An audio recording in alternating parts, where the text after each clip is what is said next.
All right, ladies and gentlemen, fighting June 15th. UFC's Adam Fugitt. Adam, good to talk to you again, man. How you doing? Not too bad. Not too bad at all. How are you?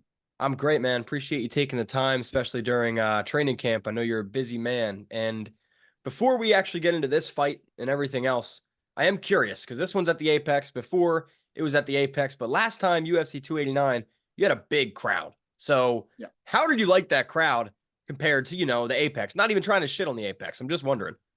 Right. No, it was all good until they closed the door, man.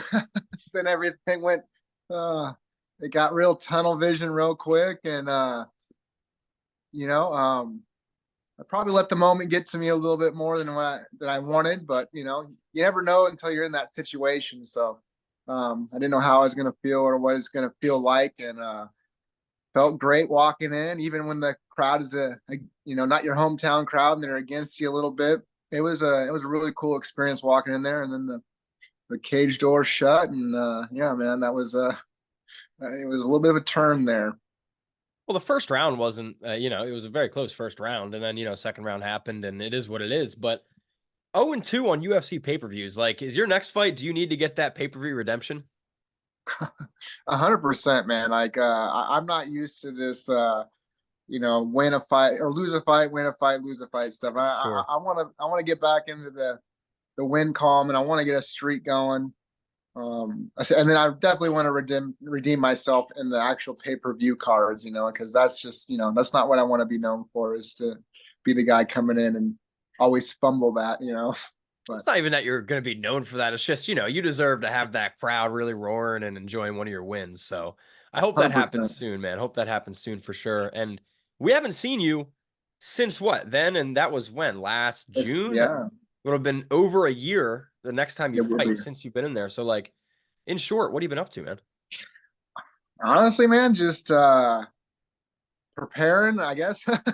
I'm training and then trying to facilitate and figure out a move, like a training camp here in Arizona. I'm down at Team Fight Ready, Mm-hmm. working with Eddie Chaw and Santino DeFranco, and just got a little bit too comfortable in my environment back home. Being the kind of the big fish in the small pond per se, and I was having guys that I essentially coached, amateur fighters I coached, help me prepare for the best in the world, and nobody really to check me, nobody to hold me accountable. It was kind of on my own, and which is a ton of weight to bear. That being said, I had coaches, I had teammates that I trusted, but I had to take myself out of that position and put myself in the room to be the small fish again, and just really focus and hone in on just being a student instead of oh, I'm coaching and I'm teaching people, and also trying to prepare for a fight. I had to put myself in an environment where I'm just the student, and I had to put myself in an environment where coaches, they're not gonna they're not afraid to get underneath my skin a little bit and tell me I'm doing something wrong and then hold me accountable. So that's what it took me a while, but I got down here, and then I knew getting down here would open up an opportunity for my next fight. And then, yeah, man, just like doing research for this interview and following you all year, like you train, and like you said, now you're fight ready, but like, you're at Art of War. I see you're at like Ados. You're working all over the place. So Yeah. this move to fight ready, one, is this the first fight you've ever done a camp there? And then two, like, I know you said you're kind of looking for a home and whatnot, but fight ready, does that seem like it's going to be the home for the future?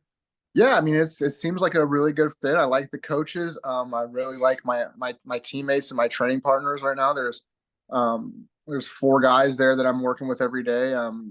Kelvin Gaslam's obviously the big name in the Mhm. room, and then uh, you guys probably don't know of Ray Waters yet, but that's a dude you guys got to watch out for. He's a killer, man. He's having a hard time getting professional fights on the regional scenes. LFA and Tough Enough have a hard time finding him fights, and because he's just a killer. And then Dan Moret, a veteran, he fought in the UFC, he's fought in Bellator. Mhm. Those guys are just, they're in the room. They're there to push me every day, and we're just kind of, we got the ladder effect going right now, where one of us comes in better on the day than the others, and everybody else is trying to to hop over that person the next day. So we're just climbing that ladder together. I mean, what's it like working with Gastelum, dude? Because he's a unique welterweight, right? Very big guy for the weight class, but also kind of short and stocky, like, and one of the best in the world too. So how's it like having him in your camp? Oh man, he's short, he's stocky, but dude can move, and he's so explosive, so fast.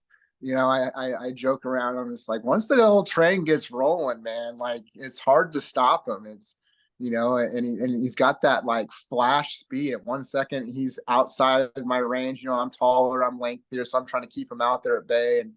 And next thing you know, he's on the inside. And I was like, how the heck did he get there? Why am I eating this punch right now? Let me get the hell out of here. So, he's somebody that's it's fun to work with. It's fun to try to decipher that puzzle. But he's also there as a mentor. He's a real team player for sure. Who's going to be coming with you to be in the corner? I got Coach Eddie Shaw, Santino, and right now I'm just trying to figure out who's going to be available. I know Kelvin's fighting the week after me, Yeah. so he's probably not going to be there. Ray Waters got to fight in May, so we'll see where he's at after that one. And so it's between kind of Ray and Dan Moret right now. Either guy I'm super comfortable with as kind of my training partner going into the fight week with. And like I said, they're both there. They're both studs. They're there to help me and help me put the best product in the cage that night. And prepping for Josh Quinlan, exciting fighter, durable guy. That's like my biggest takeaway from watching all his fights. What are your thoughts on him and the stylistic matchup? Oh man, yeah, you didn't say it. You said it the same way I would say it. Super durable. He's got freaking pop in his hands. Watched him get can't remember, like a 45-second knockout or something like that. He hits hard, man. But he's gonna have to show me something more than his boxing, because at this point, I all around game, I feel very comfortable. He's going to have to go through and really put himself in the boxing range to, I think, win this one. Other than that, I just feel like I'm very confident and comfortable everywhere else. Outside kick range, he's going to have to get through. Obviously he's got to put up with the wrestling and the clinch game too. So if he gets too close, wrap him up and take him down. And then I hear he's got a black belt as well. So I haven't really seen much on his ground game, what it consists of. So I'll be curious. There's a little bit of an aspect that we don't know. So always got to be careful against the black belts for sure. It sounds like you're saying the key to victory in your mind is to make this an MMA fight, not just a stand-up striking war. So is that kind of how you see the fight playing out? You're going to get in there, get dirty, and make it every single aspect of MMA to win?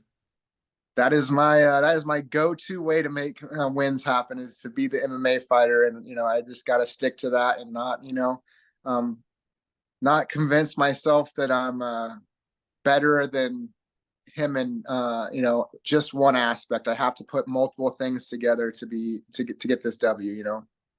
And then this is your fourth fight in the UFC. I didn't get a chance to watch your and Kevin's interview yet, but I saw that he was teasing. He put on his Instagram caption like fourth fight on the contract ? So, is this your last fight on a 4-fight deal? Technically, it is the final fight on the deal. So, and I believe he's kind of in the same predicament. So me and the coaches have been kind of talking back and forth, and it's really like, winner stays and loser goes home. That's kind of what it feels like.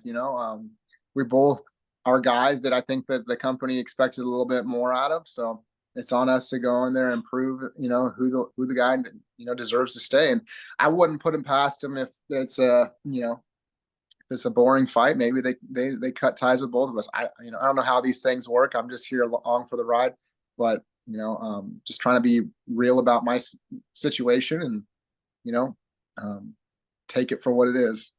Go in there and put on a show, man. And I just talked to Jimmy Flick, who was on his last fight and got a big win at UFC 297, and now he's on a new deal. And he was telling me just about the pressure he put on himself, and not only pressure, but just extra motivation too, in a good way that he put on himself, because it was the last fight on the contract and he really wanted another one. So are you in that same boat? Like, are you putting any pressure or using it as extra motivation? Oh, 100%, whatever I can do to, pull out that, I don't know, a little bit extra of that dog I have in me, pressure creates diamonds is what Coach Cha will say, so um that's I'm gonna put that pressure, I'm gonna wear it, but also, I don't want to, I'm not gonna put so much of it that it turns into anxiety or anything, Right. as fighters, I think Eddie Abasolo said this best years ago. You know, he looks at every fight almost as if it's his last fight, because um, anything could happen in there. You could go in there and you could be a young 20-year-old and go in there and eat the wrong punch, and your career could be cut short. So we're not here. Us fighters need to remember, we're not here for a long time. We're here for a good time. Yeah, man. I love it. I love that perspective too, man. So let's flash forward. You get the win.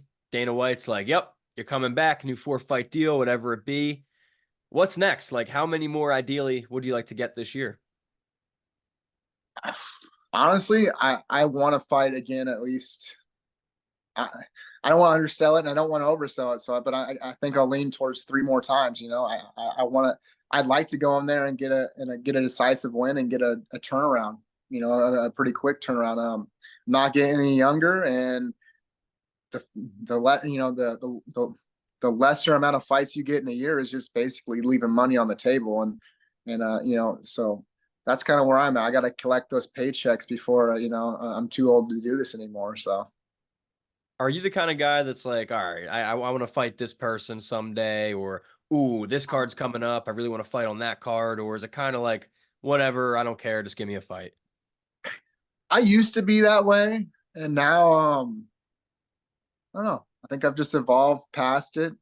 Um, I want to climb the ranks. I want to fight meaningful fights. I want to put myself in a position to redeem myself and get back on a potential main event, even though it's kind of me and Mike were thrown there because he was the hometown guy and some fights dropped off. I want to be back on that stage. Mhm. So anything, whatever fight, whoever it is, as long as they're kind of pushing me up that ladder, that's my goal. Is I want to reach for the biggest stage that I can get on, and I want to get a goddamn win there. I don't want to go home with the L. And then, just last one talking about the future here, and securing a second contract. When that does happen, like what goals do you have in that second contract? Like maybe 4 or 5 fights down the road, where do you want to be in the UFC? That's pretty far ahead, man. Hey, I don't know if you um, look that far ahead. I'm just wondering. Honestly, no. I try not to. Yeah, I try not to look too far ahead. But you just kind of stay in that present moment. That's where I feel the most calm and collective, and that's usually where I have the most fun. But um, I mean, I couldn't even imagine what it would be like, especially if it goes the way I want it to. Which I'm a greedy guy. I want 4 fights down the road. I want it to be a 4-fight win streak, and I want Yeah, them to be man. talking about here's this guy. Oh my god, out of nowhere, and he's fighting one of these guys like you know I don't know, an Ian Gary or Jack Maladalena.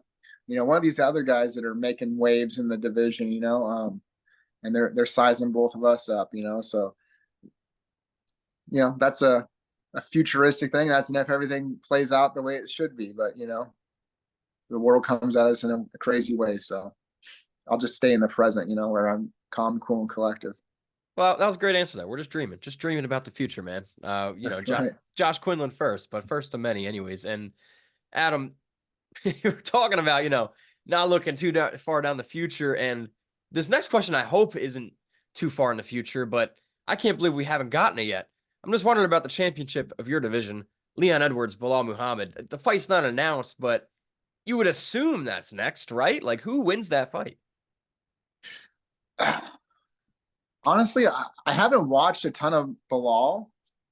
He seems like a gritty, scrappy, just he's a dog of a fighter. Hmm. Um, but Leon, man, I've watched Leon forever.